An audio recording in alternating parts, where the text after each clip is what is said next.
এই যে শুনছেন, কাল তো পহেলা বৈশাখ। এই বৈশাখে আপনার প্ল্যান কি? দুপুরে ভাত খেয়ে একটু টেলিভিশন দেখতে লাগলাম। টেলিভিশন দেখতে দেখতে আমার চোখে ঘুম চলে আসে। যদিও আমি দুপুরে তেমন একটা ঘুমাই না, তবে আজ টিভি দেখার সময় একটু ঘুম আসতে শুরু করেছে। দুপুরে এর আগে কখনো ঘুমাইনি তেমন, কিন্তু চোখে সত্যি ঘুম আসার কারণে টেলিভিশন অফ করে ঘুমাতে গেলাম। বিছানায় পিঠ রেখে চোখ বুজতেই ঘুম চলে এলো। কিন্তু 10 থেকে 15 মিনিট পর কেমন জানি অস্বস্তি লাগছে আমার শরীরে, কেমন একটা ভেজা নেজা লাগতেছে। আমি চোখ বন্ধ থাকা অবস্থায় এপাশ ওপাশ করে শরীরটা নড়াচড়া করলাম। তারপরও কেমন একটা অস্বস্তি অনুভব করলাম। চোখ খুলে দেখি শরীর ঘেমে গেছে। Fan of. বুঝলাম কারেন্ট চলে গেছে। গরমে আমি মোটেও ঘুমাতে পারি না। গায়ে গেঞ্জি ছিল, ওটা কেমন ভিজে সেতসেতে হয়ে গেছে। ইস, কি অবস্থা! বিছানা থেকে উঠে গেঞ্জিটা খুলে গামছা নিয়ে বাথরুমে গেলাম। গামছাটাতে পানি নিয়ে ভিজিয়ে শরীরটা মুছে ঘামটা ধুয়ে তারপর ভালো মতো চিপে ছড়িয়ে নিলাম। গামছাটা গায়ে মুছে নিলাম। এরপর একটা শার্ট পরে ছাদে আসলাম। আমি যে বাড়িটা থাকি তার পাশে একটা বড় আম গাছ আছে। আম গাছটার ছায়া ছাদটাকে অনেকটা ঘিরে রেখেছে। ছাদে বেশ ছায়া থাকে। চুপচাপ দাঁড়িয়ে আছি রেলিং ধরে। মাঝে মাঝে আম গাছটার দিকে তাকাচ্ছি। এবার এই গাছটায় আম ধরেছে বেশ ভালো। আমগুলোর দিকে যখন তাকিয়ে দেখছিলাম, একটু পর পেছন থেকে একটা মেয়ের কণ্ঠের মতো শুনতে পেলাম। এই বৈশাখীতে আপনার প্ল্যান কি? পেছনে ফিরে দেখি ঈশিতা। ঈশিতা হলো আমার বাড়ির কাজের মহিলার মেয়ে। দেখতে শুনতে ভালোই। মেয়েটা একটা লাল রঙের সালোয়ার কামিজ পরা আর চুলগুলো বেনি করা অবস্থায় আমার সামনে দাঁড়িয়ে আছে। ঈশিতারা 2 বোন। ঈশিতা বড় আর ছোট বোন আফিয়া। ও ক্লাস 4-এ পড়ে। আফিয়ার সাথে আমার ভাবসাবর একটা ভালো। ঈশিতার সাথে তেমন একটা ভালো না তা বলবো না, তবে ওর সাথে কথা কম হয়। কাজের মহিলা আন্টি আমাদের বাড়িতে 20 বছরের বেশি সময় আছে। 2 মেয়েকে নিয়ে থাকে এখন। আমরা কখনো কাজের মহিলার 2 মেয়েকে ছোট করে দেখিনি, বরং আমার মা বাবা আমার থেকে ওদের 2 জনকে বেশি গুরুত্ব দিয়েছে। বাড়িতে ভালো কিছু রান্না হলে সবার আগে কাজের মহিলার 2 মেয়েকে দেয়া হয়। সব কিছুতে ওরা আমার থেকে একটু গুরুত্ব বেশি পায়। তবে আমি কেন ঈশিতার সাথে বেশি ঘনিষ্ঠতা করিনি? প্রাপ্তবয়স্কতা তাই।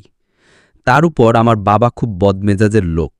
যদি কেউ কিছু বিচার দেয়, আমার কপালে খারাপ কিছু যে জুটবে তার বলা লাগে না। ঈশিতার সাথে যদি ফাজলামি করি বা আমার বাবা কোনো কিছু আজ করতে পারে, আমার খবর আছে। এলাকায় আমার বাবার যথেষ্ট সম্মান আছে। বলা যেতে পারে এলাকার সম্মানীয় লোক। তাই আমি সবসময় 3 তলাতেই থাকি, রুমে কাউকে আসতেও দিই না, আর বাড়ির সবাই 1 তলাতে থাকে। আমার চুপ থাকা দেখে ঈশিতা আবার বলল, চুপ কেন ফারহান সাহেব? কি হলো বলুন তো? এইবার কি প্রোগ্রাম করবেন চিন্তা করেছেন? না মানে, এটা নিয়ে এখনো তেমন কিছু ভাবিনি। আপনি হঠাৎ ছাদে যে? কেন ভাবেননি কেন? সব কিছুতে আগে থেকে পরিকল্পনা করতে হয়। যেই কাজটায় আগে থেকে পরিকল্পনা করা হয় সেটা খুব সুন্দর হয়। বাবা বলেন, সব কাজ করার আগে ভেবে নিতে হয়। ঈশিতা আমার বাবাকে বাবা বলে ডাকে। আমার বাবার খুব আদরের একজন ঈশিতা আর আফিলা। মাঝে মাঝে মনে হয় আমি এই বাড়ির ছেলে নয়, বাড়িতে ভাড়া থাকি। ঈশিতার মা অসুস্থ, এজন্য গ্রামে থাকেন তিনি, আর শহরে থাকে এরা 2 জন। মা বাবা ঈশিতাকে ভালো ভার্সিটিতে পড়ায় আর আফিয়াকে ভালো স্কুলে পড়ায়। 2 জনের প্রতি আমার মা বাবার এত ভালোবাসা আমাকে অনেক অবাক করে। কিছু সম্পর্ক থাকে যেখানে রক্তের টান না থাকলেও কলিজার টানে সবকিছু আগ্রহ তৈরি করে দেয়। ঈশিতা আমার দিকে জিজ্ঞাসার দৃষ্টিতে তাকিয়ে আছে। আমি চুপ করে শুধু মাথা দিয়ে সূচক ইশারা দিলাম। এরপর ঈশিতা আমার সামনে এসে আম গাছটার দিকে তাকায়, তারপর বলল, আমি কিন্তু প্ল্যান করে ফেলেছি ফারহান সাহেব। ভালো করেছ। আমি সবসময় ভালো করি। কই, এবার জিজ্ঞেস করুন কি প্ল্যান করেছি? আপনি তো আমার সাথে কথাই বলেন না, চুপচাপ করে আছেন কেন? আমি কি বলবো কিছু বুঝতে পারছি না। ঈশিতার সাথে আমি তেমন একটা মিশি না। আফিয়াকে মাঝে মাঝে পড়াই, তবে ও পিচ্ছি বলে খাতির ভালো। বাবা দেখে শুনে রাখে 2 জনকে। আমি একটু চুপ করে থেকে বললাম, কি প্ল্যান করেছ শুনি? এবার ঈশিতা আম গাছ থেকে চোখ সরিয়ে পেছনে ফিরে রেলিংয়ে হেলান দিয়ে দাঁড়ালো। আমি ওর দিকে তাকিয়ে আছি। হাবভাবে কখনো কেউ বলবে না এটা কাজের মহিলার মেয়ে। বাইরে সবাই জানে ঈশিতাই বাড়ির মেয়ে। সে আমার দিকে তাকিয়ে বলল, প্রথমত সকালে উঠে গোসল দেব। এমনিতেই সকালে সবার মন ফ্রেশ থাকে, তার উপর গোসল করলে আরও ফ্রেশ লাগবে। মনটা একটু চাঙ্গা করা দরকার, বুঝছেন? তাও ঠিক, ফ্রেশ মন, ফ্রেশ সব কিছু। ওই দিন শাড়ি পরব, চুড়ি পরব, চোখে কাজল দিব। আচ্ছা, কি কালারের শাড়ি পরা যায় বলেন তো? আমি না কোন ধরনের শাড়ি সাজেস্ট করতে পারছি না। বৈশাখী শাড়ি একটুও ভালো লাগে না। কোন টাইপের পরব বলেন তো? আমি কি বলবো বুঝতে পারছি না। এই মেয়ে যা ইচ্ছা পড়ুক, আমাকে বলার কি আছে? মায়ের থেকে জিজ্ঞাসা করলেই পারে। আমি হাত দুটো আমার বুকের উপর একটার উপর আরেকটা রেখে জড়সড় করে বললাম, আমি তো মেয়েদের একটু কিছু বুঝি না, তবে ওই দিন সাদা কালার টাইপের কিছু পরলে ভালো হয়। মানে এটাকে বৈশাখের প্রতীক হিসেবে দেখা যায় আর কি। স্পেশালি বৈশাখের শাড়ি কেন্দ্রিক কিছু পরলে তোমার ভালো লাগতে পারে। আমিও এটা ভেবেছিলাম যে বৈশাখীর দিন যদি বৈশাখীর কিছু না পড়ি তাহলে কেমন হবে। আমি আর কিছু বললাম না। মেয়েটা অনেক বকবক করে, সারা বাড়ি মাতিয়ে রাখে, মায়ের সাথে সবসময় চিপকে থাকে।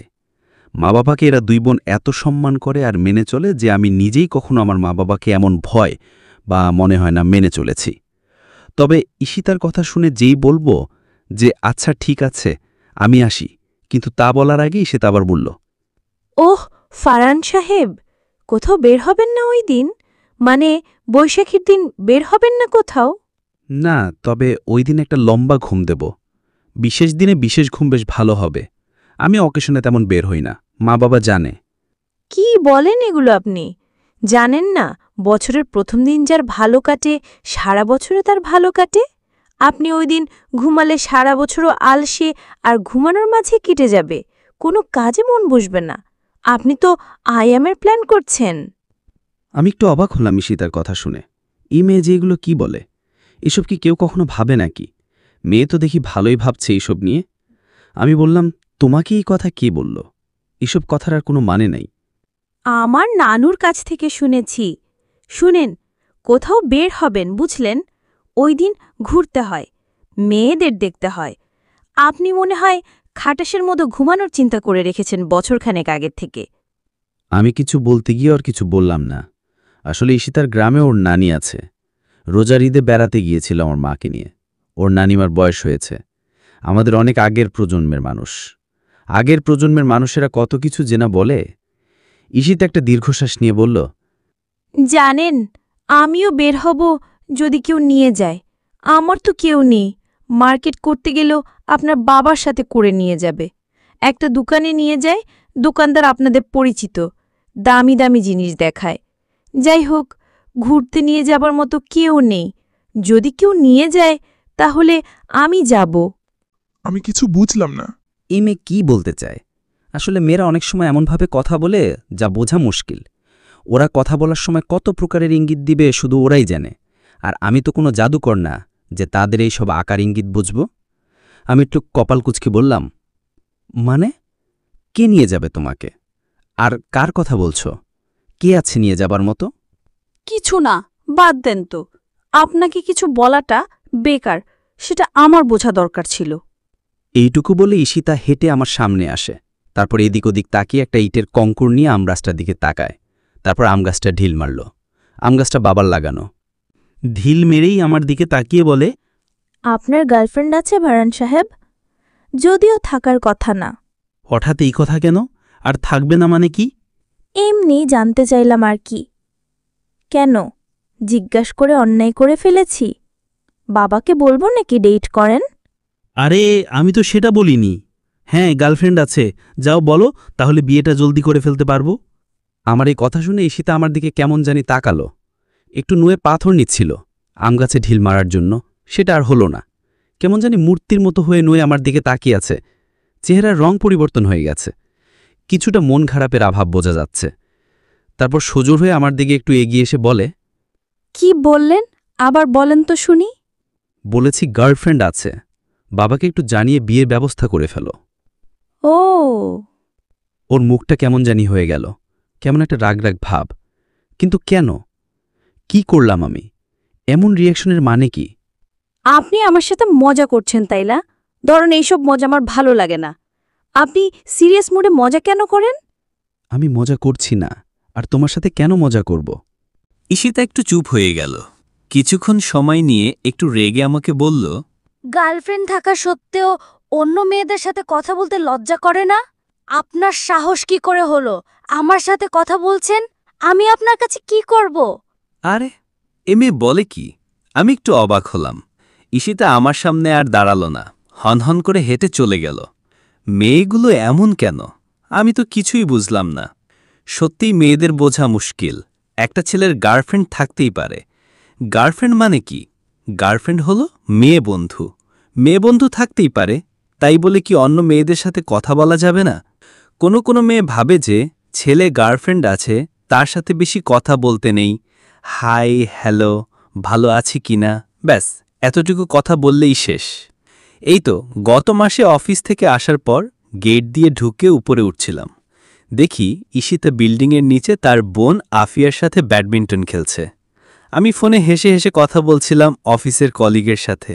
এমন সময় ঈশিতা সামনে এসে বলে, কার সাথে কথা বলছেন মিস্টার?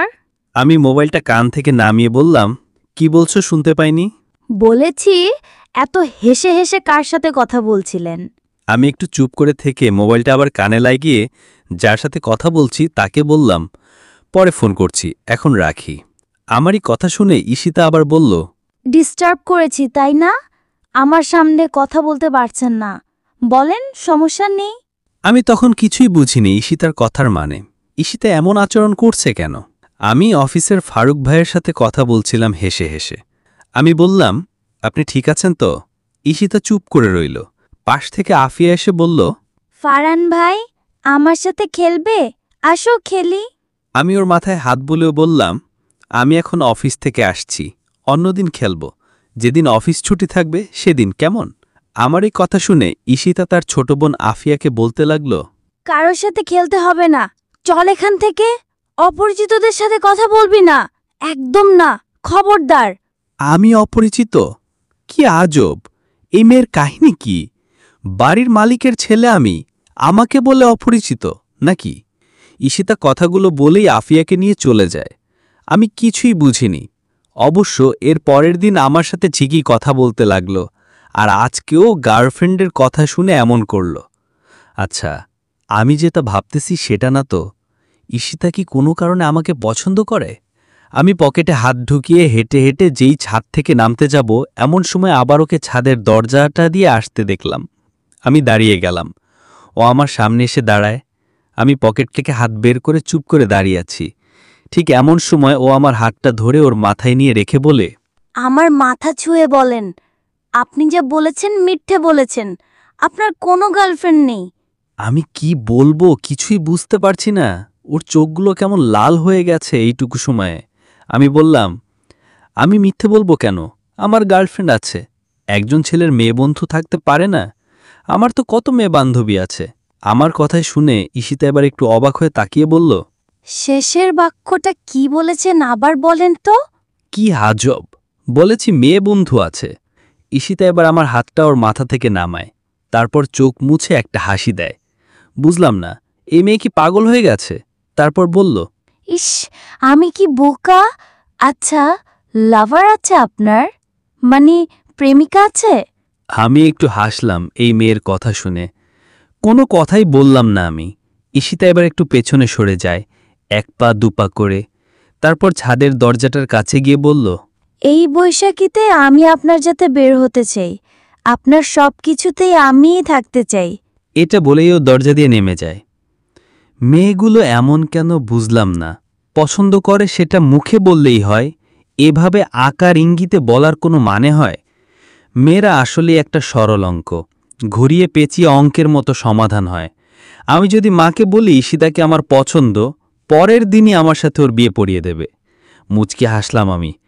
তাহলে পহেলা বৈশাখের দিন ঈশিতাকে নিয়ে ঘুরতে বের হব। আমাদের আজকের গল্পটি আপনাদের কাছে কেমন লেগেছে সেটি অবশ্যই কমেন্ট করে জানাবেন। অনেকেই আছেন যারা গল্প শুনেন কিন্তু কমেন্ট করেন না। যারা কমেন্ট করেন না তাদেরকে বলছি অবশ্যই একটা করে কমেন্ট করে যাবেন। অবশ্যই আপনার মতামত জানাবেন গল্পটি কেমন হয়েছে বা আপনার কাছে কেমন লেগেছে। কোনো ভুল থাকলে সেটাও তুলে ধরবেন।